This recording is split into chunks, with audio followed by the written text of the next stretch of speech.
نحمده ونصلي ونسلم على رسوله الكريم أما بعد فأعوذ بالله من الشيطان الرجيم بسم الله الرحمن الرحيم الذين إذا أصابتهم مصيبة قالوا إنا لله وإنا إليه راجعون أولئك عليهم صلوات من ربهم ورحمة وأولئك هم المهتدون صدق الله مولانا العظيم. معزز سامعین کرام، سورہ بقرہ پارہ نمبر 2 آیت نمبر 155 156 اور 57 تلاوت کرنے کا شرف حاصل ہوا۔ فرمایا الذین، وہ لوگ، اذا اصابتہم، جب ان کو پہنچتی ہے مصیبت، کوئی مصیبت، قالوا، وہ کہتے ہیں انا للہ، بے شک ہم اللہ ہی کے لیے ہیں، وانا الیہ راجعون، اسی کی طرف لوٹ کے جانا ہے۔ اولئک علیہم، یہی وہ لوگ ہیں کہ ان پر صلوات، رحمت ہوتی ہے، عنایتیں ہیں، من ربہم، ان کے رب کی طرف سے، ورحمت، اور رحمت ہے، مہربانی ہے، واولئک هم المهتدون، اور یہی سیدھی راہ راست والے ہیں۔ پچھلی آیات میں وَلَنَبْلُوَنَّکُم میں اللہ پاک نے بعض آزمائشوں کا تذکرہ فرمایا۔ مقصود اس سے یہ تھا کہ جو ان آزمائشوں پہ پورا اترے گا، ہر مصیبت پر صبر اور شکر کو دامن تھامے رکھے گا، انسانیت کی معراج اس کو حاصل ہوگی۔ جو شخص تکلیف آنے پر اسے برداشت کرتا ہے، جزا و فضا یا کوئی خلاف شرع بات نہیں کرتا، تو اس نے صبر کا پورا حق ادا کر دیا۔ اس کے لیے اللہ فرماتے ہیں وبشر الصابرین، خوشخبری ہے ایسے صابر لوگوں کے لیے۔ الذین اذا اصابتہم مصیبہ، جب ان کو کوئی تکلیف پہنچتی ہے، قالوا، کہتے ہیں انا للہ وانا الیہ راجعون، ہم اللہ ہی کی مخلوق ہیں اور اللہ ہی کی طرف لوٹ کے جانا ہے۔ قرآن مجید میں دوسری جگہ اللہ فرماتے ہیں للہ ما فی السماوات وما فی الارض، جو کچھ زمین میں ہے وہ اللہ کی ملکیت ہے، جو کچھ آسمان میں ہے وہ اللہ کی ملکیت ہے۔ ان للہ ما آتی ولہ ما اخذ وکل شیء عنده باجل مسمى، ہر چیز اللہ ہی کے لیے ہے، وہ جب چاہے مقررہ وقت پر لے لے، جب چاہے اس کو چھوڑ دے، یہ اللہ کا فعل اختیاری ہے۔ اور مصیبت کے وقت صبر کرنا اور ان اللہ کہہ دینا، گویا اللہ تعالیٰ کی فرما برداری اور اللہ کی رضا پر راضی ہو جانا ہے۔ حضرت عبداللہ ابن مسعود رضی اللہ تعالیٰ عنہ فرماتے ہیں کہ میں آسمان سے گر جاؤں یا زمین پر ہلاک ہو جاؤں، یہ بات میرے لیے اس سے بہتر ہے کہ اللہ تعالیٰ کی کسی فیصلے پر یا اللہ تعالیٰ کی کسی قضا پر میں راضی نہ ہوں۔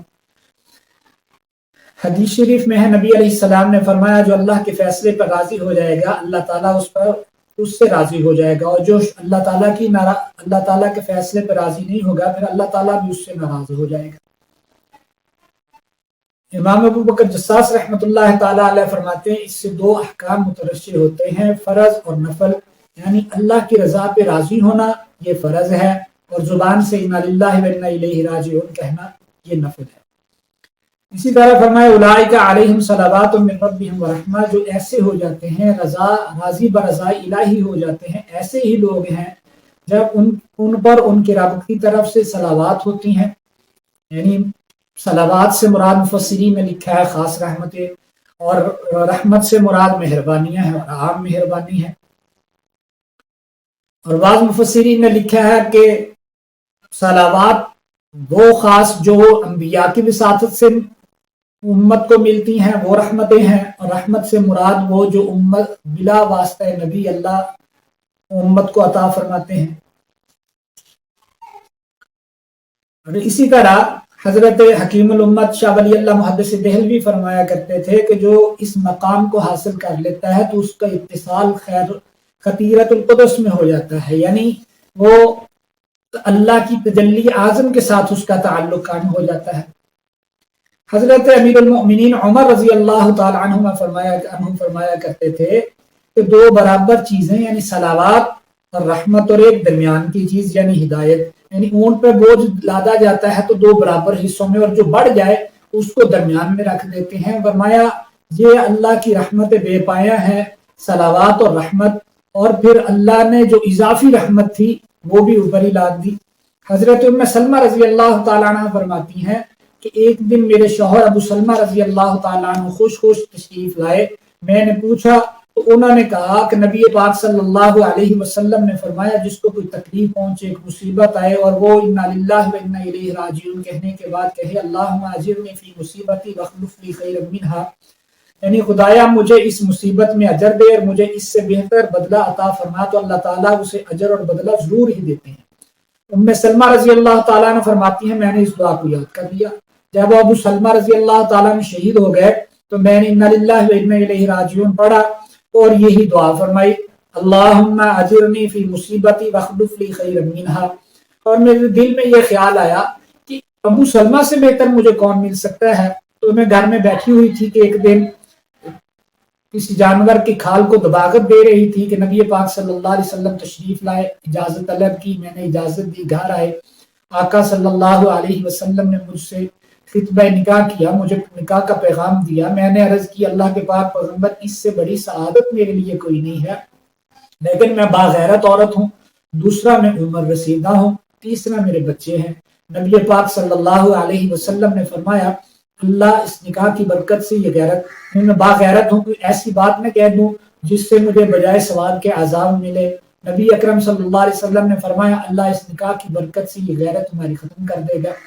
اور دوسری فرمایا عمر میری بھی کوئی تم سے کم نہیں ہے، اور تیسرا فرمایا تیرے بچے میرے بچے ہیں۔ تو میں نے نبی اکرم صلی اللہ علیہ وسلم سے عرض کی پھر اللہ کے پاک پیغمبر اس سے زیادہ بہتر مجھے کیا چاہیے؟ تو یہ اس دعا کی برکت تھی جو میں نے مانگی تھی۔ اسی طرح حضرت معاذ رضی اللہ تعالیٰ عنہ کا ایک بیٹا فوت ہوا، نبی پاک صلی اللہ علیہ وسلم نے انہیں ایک خط لکھا، تعزیت نامہ، اس میں لکھا تھا اے معاذ تمہارے بیٹے کو احکم الحاکمین نے بہت سے ثواب کے عوض لے لیا اور وہ اجر و صلات اور رحمت اور ہدایت ہے، مگر یہ سب کچھ جب ہے کہ تم نے اس مصیبت میں امید ثواب رکھی ہو اور واویلا اور جزا فضا نہ کیا ہو، یعنی اللہ نے اس کے عوض میں تجھے صلات دی، رحمت دی اور ہدایت دی۔ حضرت امام طبرانی رحمت اللہ تعالی علیہ نے ایک نقل کیا ہے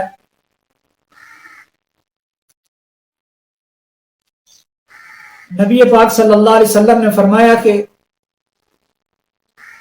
جب بندہ کا اللہ کے ہاں کو بلند مرتبہ مقرر ہو جاتا ہے، لکھا جاتا ہے،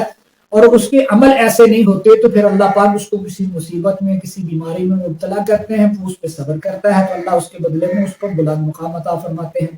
حضرت سعید بن جبیر رضی اللہ تعالیٰ عنہ فرماتے ہیں نبی پاک صلی اللہ علیہ وسلم کی امت کے سوا اللہ نے کسی کو کلمہ ترجیح عطا نہیں فرمایا، انا للہ و انا الیہ راجعون نہیں عطا فرمایا۔ اگر فرماتے تو یوسف علیہ السلام کے والد جناب یعقوب علیہ السلام یا اسف علی یوسف نہ کہتے،